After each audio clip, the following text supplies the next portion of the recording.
this seems like it needs to be for sure captured on camera. Transformation is about to go down.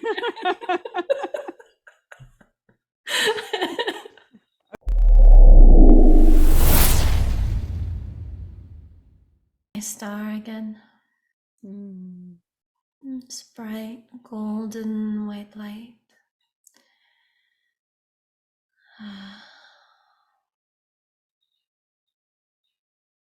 Beautiful star.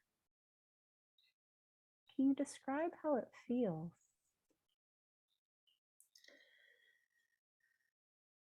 Feels warm and peaceful. Like everything is love. Everything is welcome. Everything is held and cradled in this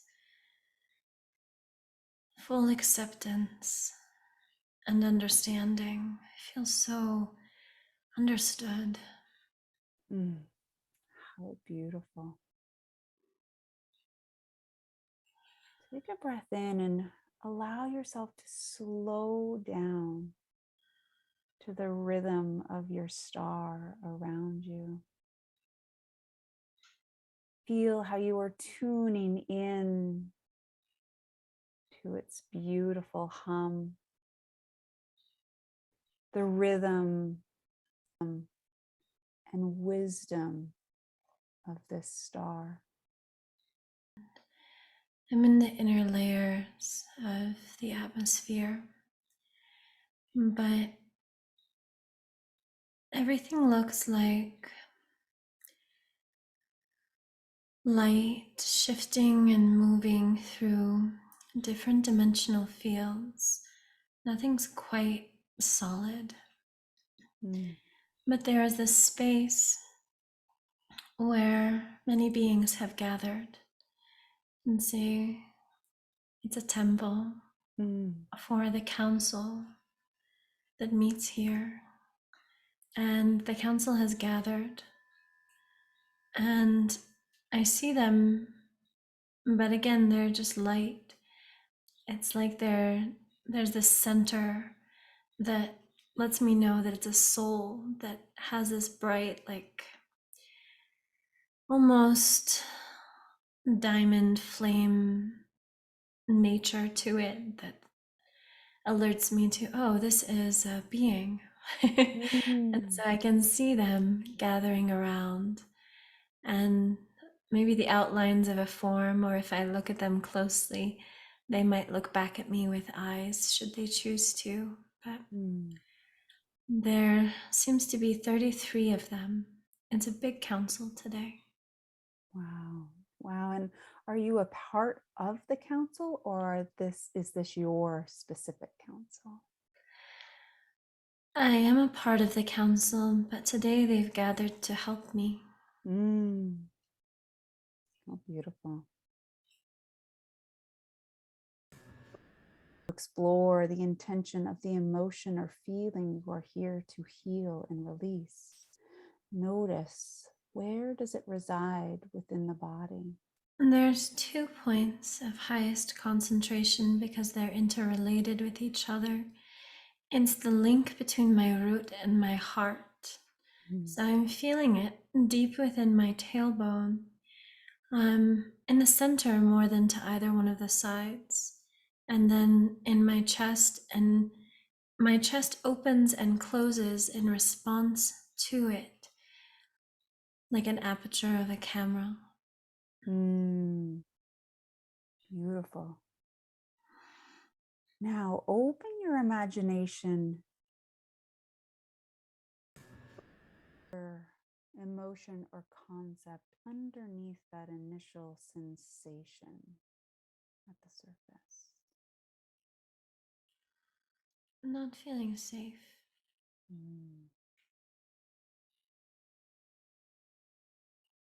When was the first or significant time you have felt this in your life?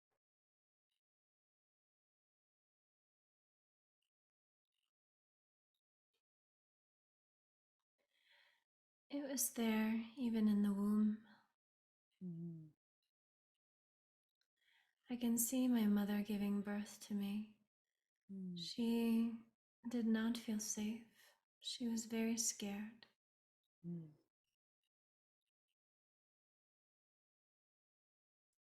is there a deeper lesson here for you before we start to work with this energy? Yes, the council is speaking about it. And they're showing me that when you embody the highest frequencies of awareness, and you're doing anything from that space, whether it's being crucified, burned at a stake, or eating lunch, you're completely neutral to the experience itself to a certain degree, because you know that you are more than that experience. You're coming from a place inside of the experience and outside of the experience. One has become two. You are experiencing, but you are also watching the experience. And when you can receive awareness through this bilocation, then you're able to disengage and detach from the information that's being presented and see it in a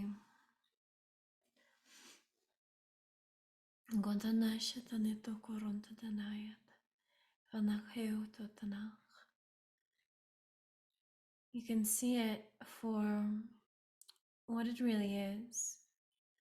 So a piece of a whole, a fractalization of awareness.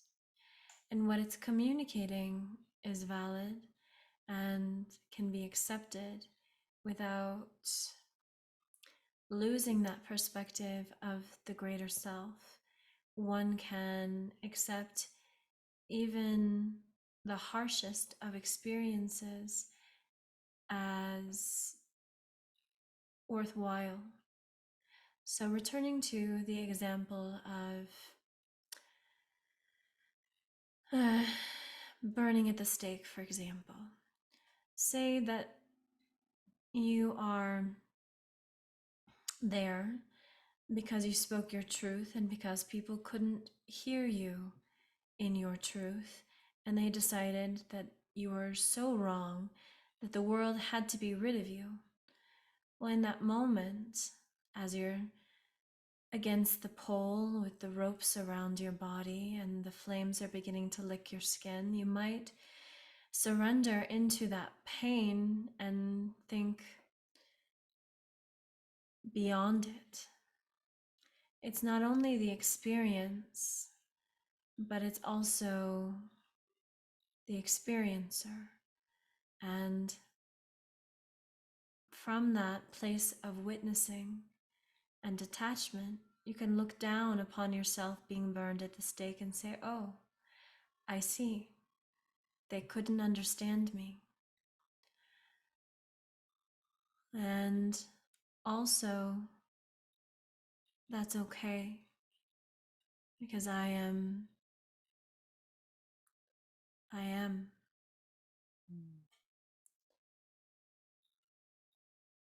And so another example of this nature is an act of protest in which someone might decide to burn their entire body, to speak out against the atrocities of the world, sitting there peacefully accepting the impermanent nature of reality.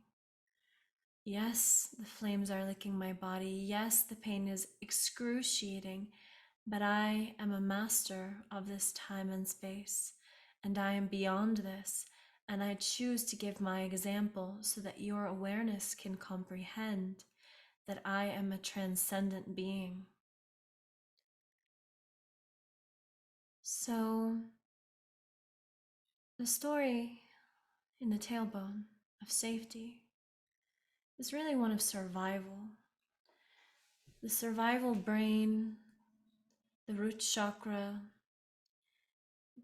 the space of physicality, it is important, but it is temporary.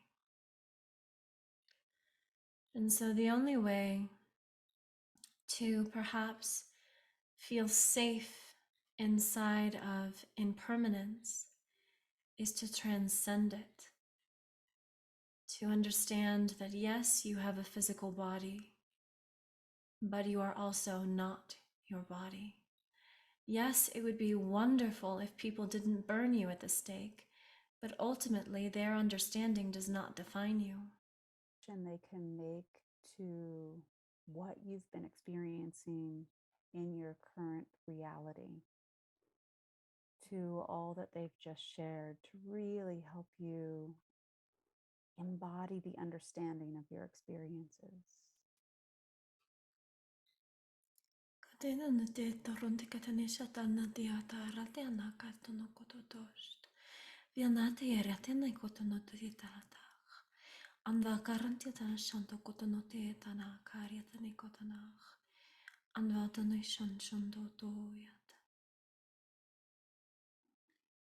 Energetically, it has been done, but it is worth communicating so that your conscious mind can be cognizant of the implications of action and thought. As one is perceiving reality from a co-creative space of awareness, as high states of awareness often utilize without even being aware of it. The world is this web of minds, of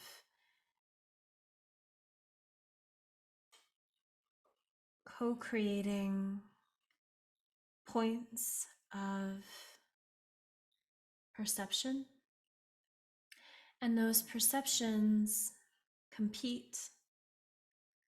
So in current circumstance, there is a desire for growth beyond what is known in our world on Earth currently. Wanting to see the species evolve beyond conflict into peace, into compassion, into collective acceptance is beautiful. However, the competing perception in this web is that which already exists. And so as you're pushing for that new, you must move through all that already is. And so what we're seeing manifesting in Jennifer's field is this intentionality to rise into radical to rise into radical responsibility and absolute truth. Well, in order to accept absolute responsibility, one has to be willing to see themselves and to see the interconnected nature of existence. Whereas the vast majority of the population on Earth are unaware of these experiences and cannot at this moment comprehend that field of perception. And so it becomes a competition between the different reality tunnels. And the way that one might address this from a higher perspective would be to then go even higher into that greater perspective where your own ego dissolves. So Jennifer could move away from being Jennifer for a moment into the greater self. And then from the greater self, look at that part of itself, that being who cannot currently comprehend the vastness of its nature. And it can then be a conversation from the greater self to this being, allowing that perspective to move into that person. What can they comprehend? And how can I give them this experience of truth? Because it's not about me in this moment. It's about helping them to find themselves. It is me. They are me. We are one. So allowing yourself to dissolve into the one, and then from the one entering in to that person, seeing them for all that they are, and then moving back into your individual perspective of Jennifer and seeing that person and helping them to bridge their space and the space of the greater self. And maybe in the beginning, it's just, not reacting, not responding to the violence. Look at, Jesus, for example, how his example of meeting crucifixion peacefully has, for so many cultures, been this example that they turn to when they're trying to live their lives from a higher state of awareness. So then it is your responsibility as an individual to disengage from the individual, to dissolve into the greater self, and to bring that greater self into the moment, into awareness, and to meet that person, that aspect of yourself, from that space of unconditional love and acceptance. What a beautiful share. Thank you for that wisdom. We're so grateful. It was a very good question. Thank you. So, the sensation that's in the physical body for Jennifer, is this something that we could remove from the physical body and allow Jennifer to transmute those sensations? Or do they perhaps still have a purpose in allowing her to feel the space, be connected in this space, and feel the expansion of this space? Could you clarify that for us?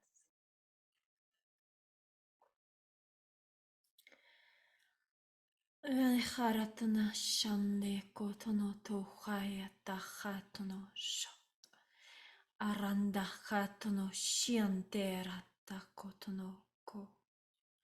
Shiriana te atanato shonote hai.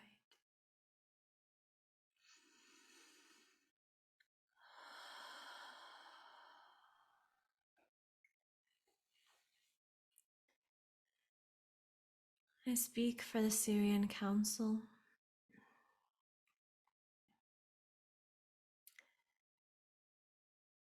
This is a council of leaders. There are several of us here from the Syrian races. And this wound is reflective of the task and purpose that's being carried in her body for us. There are currently many lineages of Syrian descent on the earth, and of those lineages, many have been taken over by reptilian coding as an example of survival, conflict, pain versus transcendence, inclusion, unity in the greatest degree of galactic history. And so within this encoding, within this particular frequency in the tailbone specifically, is that conversational dynamic between consciousness itself,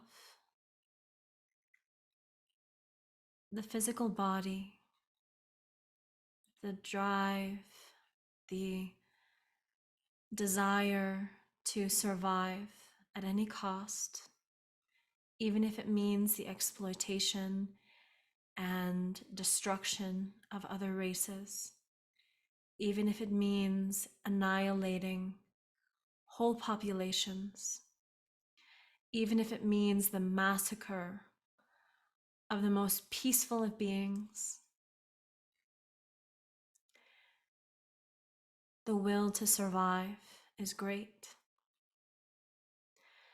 Like a starving person in the mountains, that will to survive will turn to cannibalism. And so within the body is this awareness, is this purposeful evolutionary tool to continue into and through all obstacles. Survival is assured, evolution is assured, life will continue. It is in opposition to the conversation of sacrifice, someone who will give their life for another.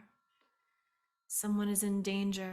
They know that they will die if they help them, but they do so anyway. Maybe in those mountains, they're freezing to death, but they give themselves or give of themselves in a way that ensures the survival of another. We are wanting the survival of all,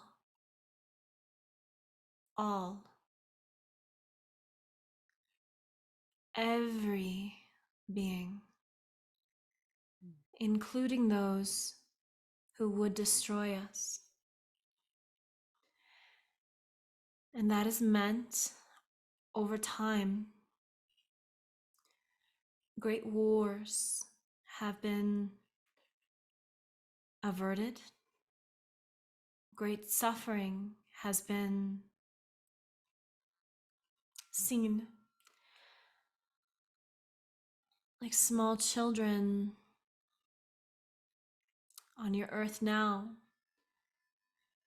being exploited. Like races of who can obtain the resources required to live on your earth now. Like the eradication and genocide of Tibet, or so many others.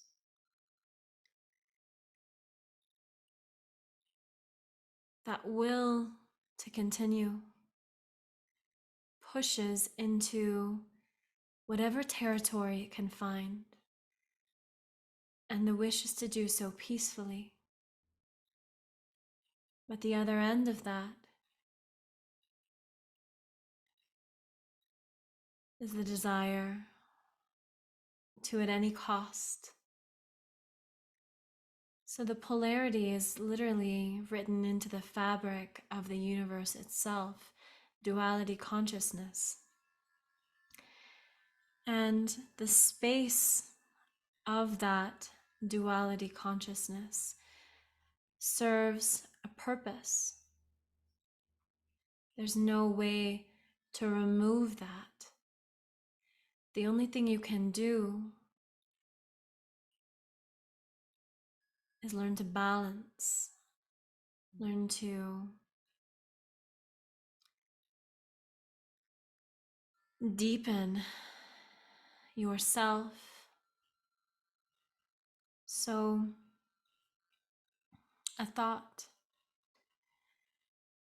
is that as you expand from a singularity out into the vastness of consciousness,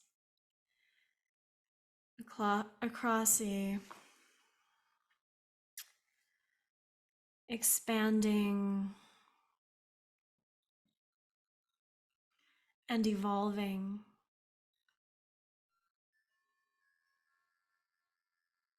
fabric of reality, you can see all of the perspective and individual nodules of development, and from your own acceptance and inclusion of them in your own awareness, they become a part of you. And from your expanding consciousness, having grown by the inclusion of them, you are still moving forward, directing and perpetuating your own conscious awareness. So the solution to the duality and the dualistic, survivalistic expressions is to fully accept them into your awareness as you simultaneously move beyond them.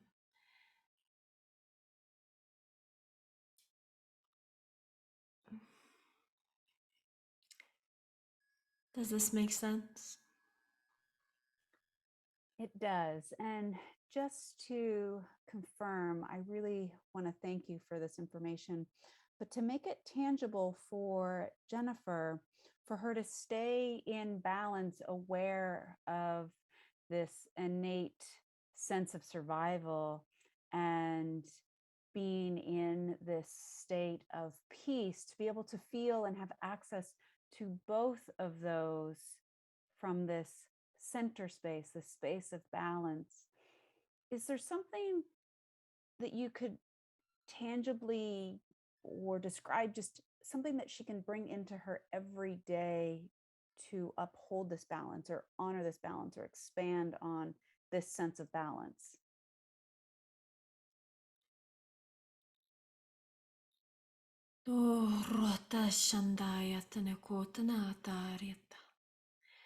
Vanga ratia shanoto koratianga korund.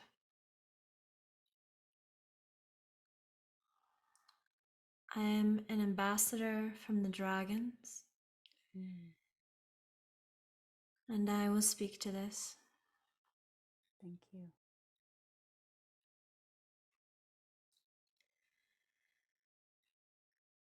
The breath is the greatest of tools that will allow this anchoring. If you can utilize an expanded breath in the lower stomach, allowing it to at once move out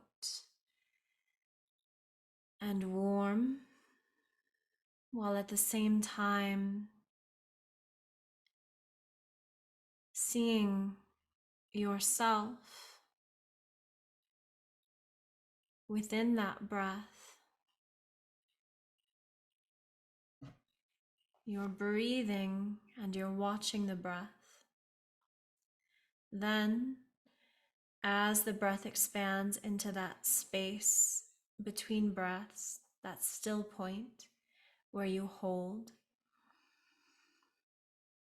you will then disengage from the space of individuality, move into the greater self.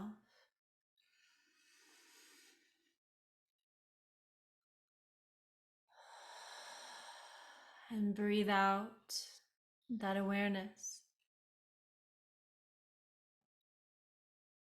Beautiful. Thank you. Is there anything else that you would like to share with Jennifer?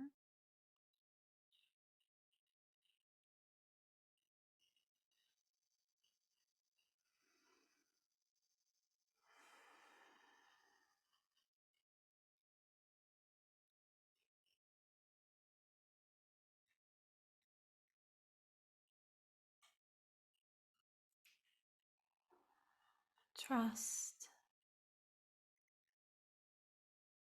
is what will replace this space of pain. The feeling of safety is beautiful, but as we have heard from the great Syrian consciousness, it is written into the fabric of reality in a way that perpetuates life. It is not something I recommend focusing on. Focusing on concepts that bring you into alignment with creation, such as trust, gratitude, love. Let these predominate your field. Anchor from them. Allow your foundation to be made from them. Every word, thought, action, and deed will speak trust, gratitude, love into the world. There's no room for doubt. There's no room for conflict. There's only, from that space, awareness. How powerful. Thank you so much. Now, when we began this journey today, Jennifer had also mentioned that her heart responds to this space, sensation, feeling, anchor point in the tailbone, in her root. And is this something that you can help us, or is there somebody else on our council today that can speak to the heart's response and if there's healing or anything to be shared?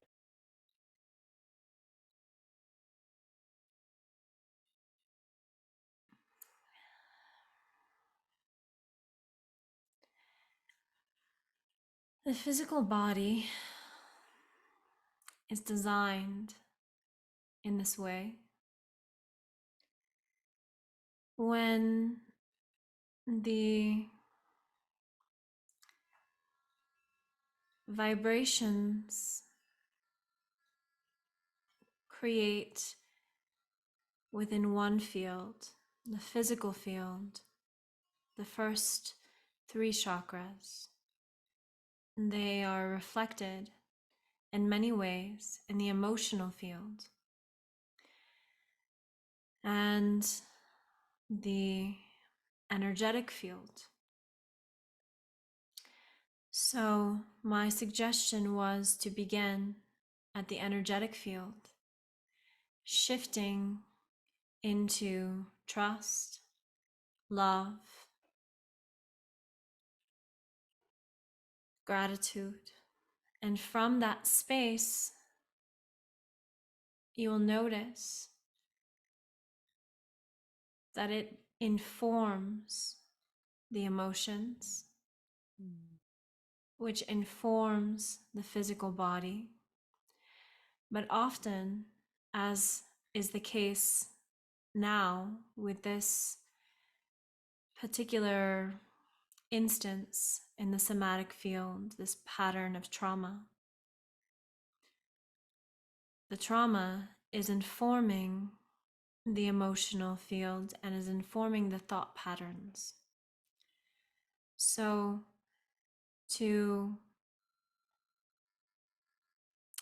hold beyond this feeling the truth that the soul is the master and that the soul is in service to the universe, and the nature of the universe is wholeness, inclusion, gratitude, love, infinite in its ability to express and to be, and beyond time. One can then distill that into the emotional space of acceptance and compassion, and disengage from the stories of life, even if those stories of life are written into the very fabric and nature of physicality. Mm. Beautiful. Thank you for that insight.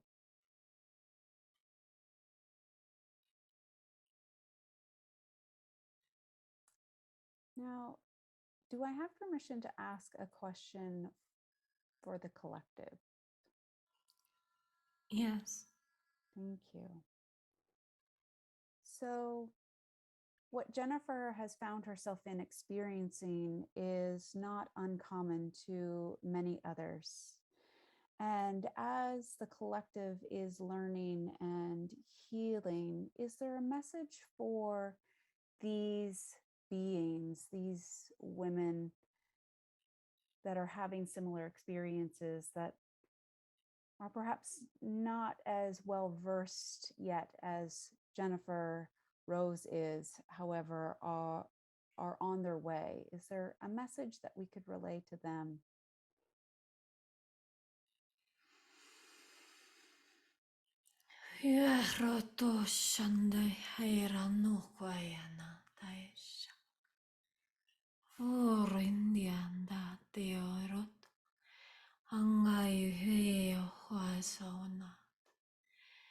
I will speak from the Lyrans.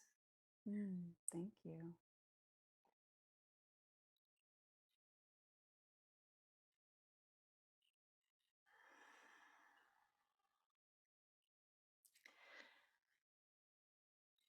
It has been your history of female suppression that this question comes from.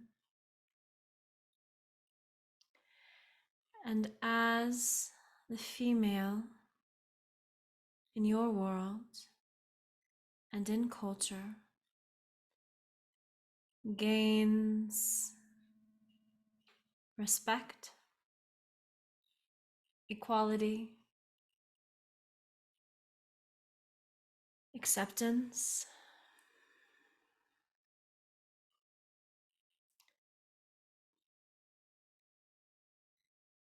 so too does the world begin to reflect balance. For within each of us is masculine and feminine. Within each person is this internal balance of love and purpose, dominance and surrender.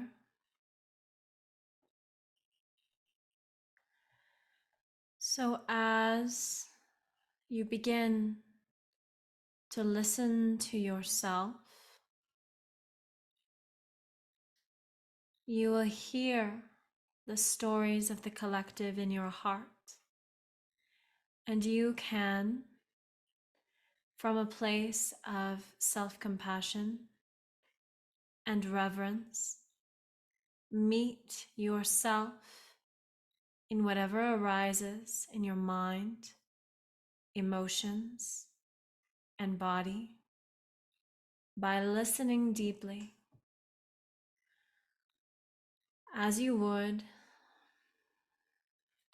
a respected sister, as you would an honored mother, as you would a tender grandfather who tells of his life. Allow your body to speak. Allow your thoughts and emotions to be heard. Meet them. Do not numb them out with substances, information.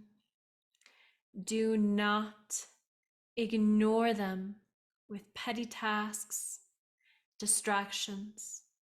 Meet your truth. And by meeting the truth inside of yourself, you change the earth, and the world will thrive.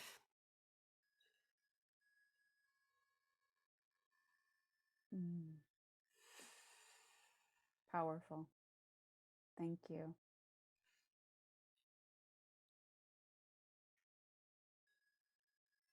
Are there any other messages for Jennifer or the collective from the council?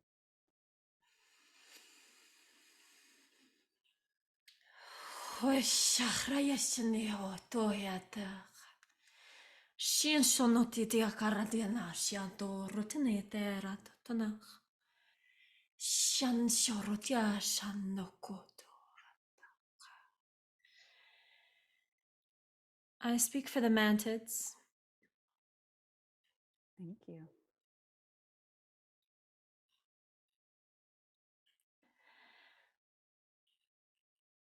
There is so much beauty. Everything around you, inside of you, exists. And that existence is miraculous. You are so beautiful. Allow yourself to know the world. Go and walk through the forest. Breathe the air. Feel the water. And as you drink it, know that it is life. Respect it. Take care of it.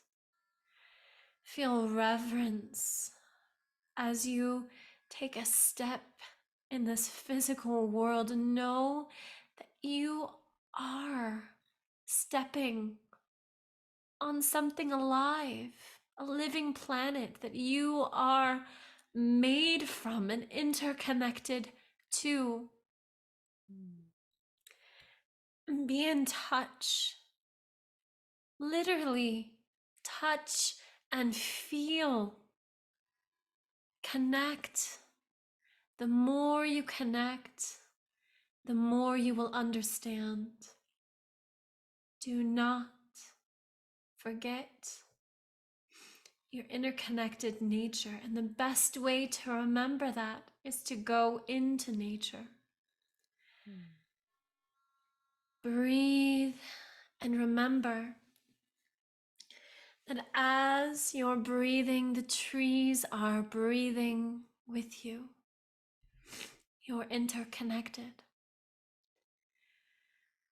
And as you look at each other from that space. Don't turn away. Turn towards that beauty and know that beauty in its authenticity. There's no need to cover it or hide it or want it to be anything other than it is. Look at all of the flowers. They're all so different. None of them are perfect.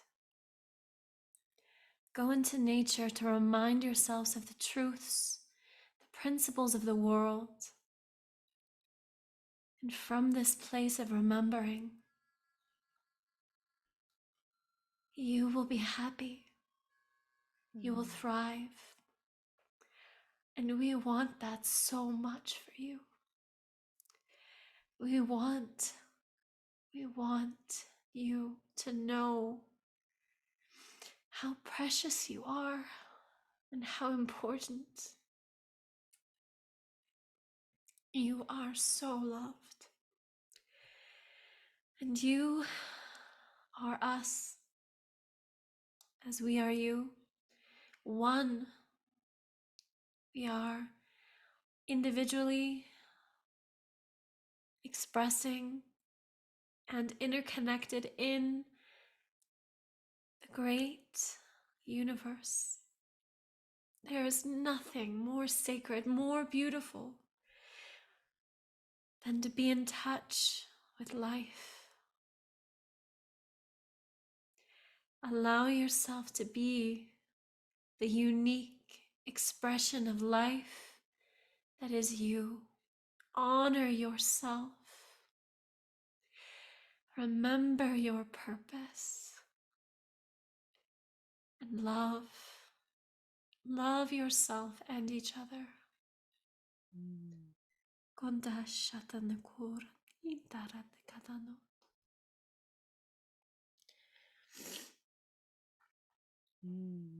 Thank you so much.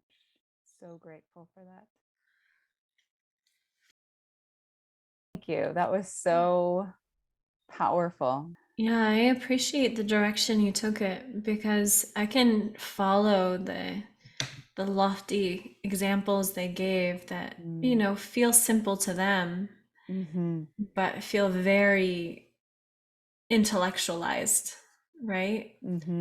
But then, when you asked for something more relatable, like, for people that don't necessarily follow those lines of thought, I felt myself digest it in a different way. It was like I could understand and go there, but to go here too, and to have the multiple perspectives and the different ways, like I found it really valuable to hear the different councils addressing it in different ways. Yes. Because then it was like every part of my mind and the questions and the responses were being met with their understanding.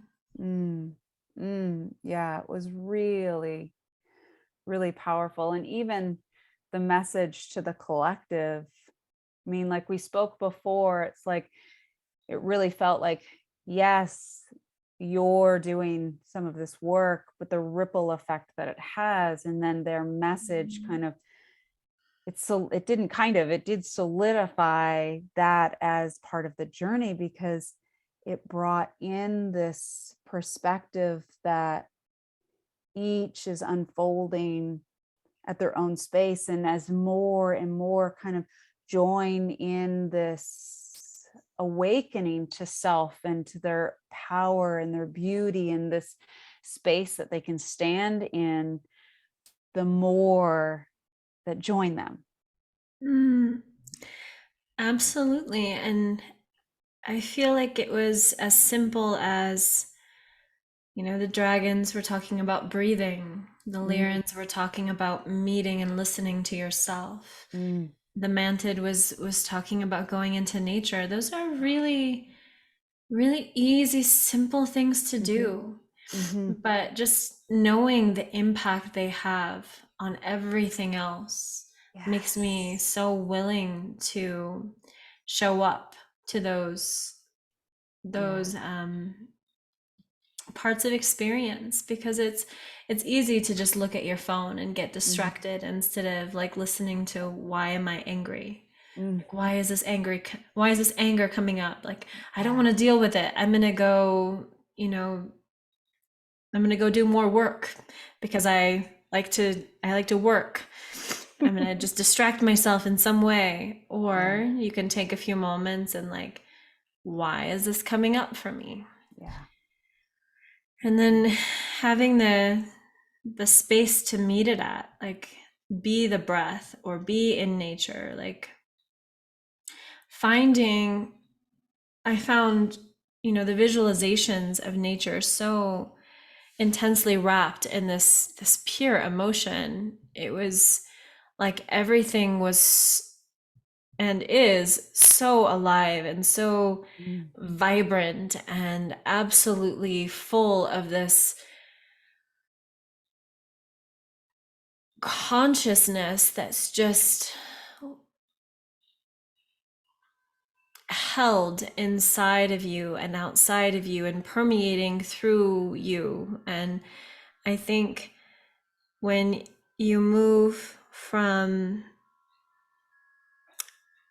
I'm feeling angry to, okay, I'm gonna go sit and be with my breath in nature, maybe that anger becomes a potent tool for you to get into communication with, like, what am I really, and what is there that needs to change, and how can I align with my truth? Yeah, powerful. I also found it very interesting as we moved through the journey. At very poignant times, your chimes would go off. Would they? Yes. So I was like, oh, how interesting. And then when a few of the beings from the council, when they would speak, there would be like this echo, almost like they were speaking into like this microphone, or like, I don't know, it was just like, it would echo like they were on a stage in a stadium, like making this grand announcement. It was so powerful. I was like, I don't know what's going on right now, but oh my God, this is magic. Because I know she didn't change any of her settings, but well, it felt that way when the I guess ambassador for the Lyran Council was speaking, or representative. It was like I was vibrating at the end when she got really, really strong. Yeah. He was like, having this really direct voice, and all of a sudden my whole body was vibrating. Yeah, I could see it a little bit. Like there was like this little tremble. The energy was so strong, so powerful. And I think that was there to remind us how powerful we are. It was a call to action. Like, we can embody this. We can be this in a really tangible way. There's no reason not to. Yeah, absolutely. There's no way not to. I mean, even not doing it is still doing it. Yes. And what I'm finding so fascinating is I felt like I was so there on your journey. I feel better. As Really? if I got it all too, you know, I'm so glad.